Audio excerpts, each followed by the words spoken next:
AP cabinet సమావేశంలో AP ముఖ్యమంత్రి చంద్రబాబు నాయుడు సహచర మంత్రులపై అనుమానం వ్యక్తం చేశారు. కేబినెట్ భేటీకి సంబంధించిన ఎజెండాను లీక్ చేస్తున్నారని అనుమానం వ్యక్తం చేశారు. ప్రభుత్వానికి సంబంధించిన సమాచారం కూడా లీక్ అవుతోందని చంద్రబాబు నాయుడు గారు ఆందోళన వ్యక్తం చేశారు. పరోక్షంగా మంత్రులపైన నిఘా పెట్టాలని సిఎస్ కు కొన్ని సూచనలు కూడా చేశారు. ఇవే ఇప్పుడు దుమారం రేపుతున్నాయి. ఇంకా 2 ఏళ్లు కూడా పూర్తి కాకముందే చంద్రబాబు నాయుడు గారి కేబినెట్ లోని మంత్రులే సమాచారం లీక్ చేస్తూ ఉన్నారు అంటే వాళ్ళు ప్రభుత్వానికి వ్యతిరేకంగా పనిచేస్తున్నారా అన్న అభిప్రాయానికి అవకాశం ఏర్పడుతోంది. ఈ పని ఎందుకు చేయాల్సి వస్తుంది వాళ్ళు అన్న దానిపైన కూడా చర్చ నడుస్తోంది. ఇలా కేబినెట్ ఎజెండా ముందే లీక్ అవుతుందన్న ఉద్దేశంతో ఈసారి మాత్రం మంత్రులకు ఎజెండాను ముందుగానే కూడా అందించలేదా అన్న అభిప్రాయం కలుగుతోంది. ఎందుకంటే జనసేన మంత్రి నాదెండ్ల మనోహర్ గారు కేబినెట్ భేటీలోనే అధికారుల తీరుపైన అసంతృప్తి వ్యక్తం చేశారు. కేబినెట్ సమావేశం ప్రారంభమైన తర్వాత కూడా మాకు ఈ కేబినెట్ ఎజెండా ఏంటో అందలేదు, ఇలా అందకపోతే ఎలా, కేబినెట్ ఎజెండా ఏదో ముందే చెప్తే మేము ఆ అంశాలపైన స్టడీ చేసి వస్తాం కదా, కానీ అధికారులు మాకు ఎజెండా కూడా ఇవ్వలేదని ఆయన అసంతృప్తి వ్యక్తం చేశారు. అంటే సొంత మంత్రులపైన అనుమానంతో ఎజెండా ఎక్కడ లీక్ అవుతుందో అన్న ఉద్దేశంతో ముందుగా కనీసం మంత్రులకి కూడా, జనసేన మంత్రులకు కూడా పలానా అంశాలపైన చర్చ ఉంటుంది అన్న విషయాన్ని కూడా ఇవ్వలేదా, ఎజెండాను కూడా ఇవ్వలేదా అన్న అభిప్రాయం కలుగుతుంది. దానికి తోడు మొత్తం కేబినెట్ లో తీసుకునే నిర్ణయాల వల్ల మొత్తం స్టాక్ మార్కెట్లు ఏమి కుప్పగూలే అవకాశం ఉండదు. మరి అలాంటప్పుడు ఒకవేళ డేటా లీక్ అయినా సరే అంత సీరియస్ గా తీసుకొని ఎజెండాను ముందుగానే మంత్రులకు ఇవ్వకుండా జాగ్రత్త పడాల్సినంత ముఖ్యమైన అంశాలు, సున్నితమైన అంశాలు, వివాదాస్పదమైన అంశాలు ఏముంటాయి అన్న దానిపైన కూడా ఇప్పుడు చర్చ నడుస్తోంది. ఈ సందర్భంగానే ముఖ్యమంత్రి చంద్రబాబు నాయుడు గారు కొన్ని హెచ్చరికలు కూడా చేశారు మంత్రులకి. గతంలో ఎన్టీఆర్ హయాంలో కూడా ఇలాగే కేబినెట్ ఎజెండా లీక్ అయితే 30 మంది మంత్రుల్ని ఎన్టీఆర్ తొలగించారు అని కూడా ఆయన గుర్తు చేశారు.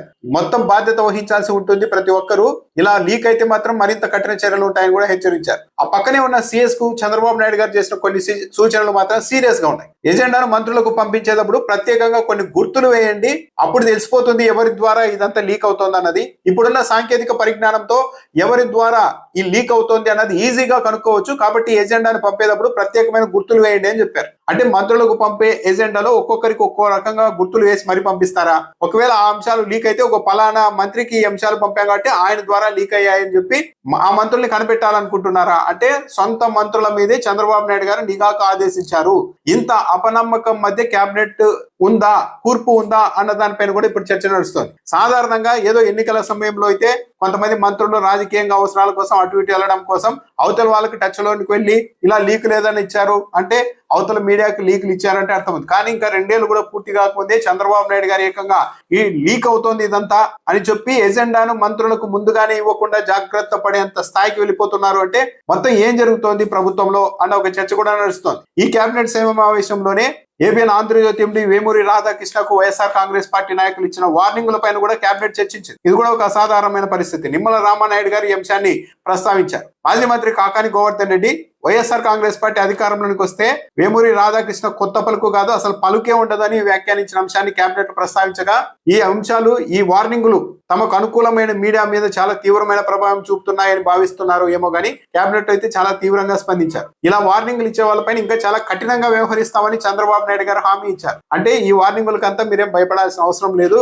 ప్రభుత్వం మరింత కఠినంగా ఉంటుంది అని తనకు అనుకూలమైన పేరున్న మీడియాలో ధైర్యాన్ని నింపేందుకు చంద్రబాబు నాయుడు గారు ప్రయత్నించారా అన్న చర్చ కూడా నడుస్తోంది. అధికారుల తీరుపైన కూడా కేబినెట్ సమావేశంలో చంద్రబాబు నాయుడు గారు అసంతృప్తి వ్యక్తం చేశారు. గతంలో వ్యవస్థలు ఉపయోగపడేవి, అలా ఉపయోగపడాల్సింది పోయి ఇప్పుడు చాలా సంక్లిష్టంగా మారిపోతున్నాయని వ్యాఖ్యానించారు. గతంలో ఏదైనా అనుమానాలుంటే నివృత్తి చేసేందుకు ఉన్నతాధికారులు చొరవ చూపేవాళ్ళు, కానీ ఇప్పుడు అలాంటి చొరవ కూడా చూపడం లేదని చంద్రబాబు నాయుడు గారు అసంతృప్తి వ్యక్తం చేశారు. అంటే 2 ఏళ్ల పరిపాలన తిరగక ముందే చాలా అత్యంత అనుభవం ఉన్న ముఖ్యమంత్రిగా కూడా అత్యధిక కాలం పనిచేసిన చంద్రబాబు నాయుడు గారే అటు అధికారులు సహకరించడం లేదంటూ అధికారులపైన అసంతృప్తి వ్యక్తం చేయడం, కేబినెట్ కి సంబంధించిన ఎజెండా లీక్ అవుతోందని ఆందోళన వ్యక్తం చేయడంతో పాటు ఎన్టీఆర్ హయాంలో మొత్తం 30 మంది మంత్రుల్ని ఒకేసారి తొలగించారంటూ వార్నింగుల్ని గుర్తు చేయడం, దాంతో పాటు సిఎస్ కు నిఘా పెట్టండి, ఈ ఎజెండాను పంపేటప్పుడు ప్రత్యేకమైన గుర్తులు వేసి పంపించండి అని చెప్పడం ద్వారా మొత్తం సొంత మంత్రుల మీదే చంద్రబాబు నాయుడు గారు నిఘా పెట్టేందుకు రెడీ అయ్యారు. కేబినెట్ ఎజెండా లీక్ పై ఈ స్థాయిలో ఆందోళన చెందుతూ ఉన్నారు అంటే చాలా సున్నితమైన, వివాదాస్పదమైన అంశాలు ఉంటున్నాయా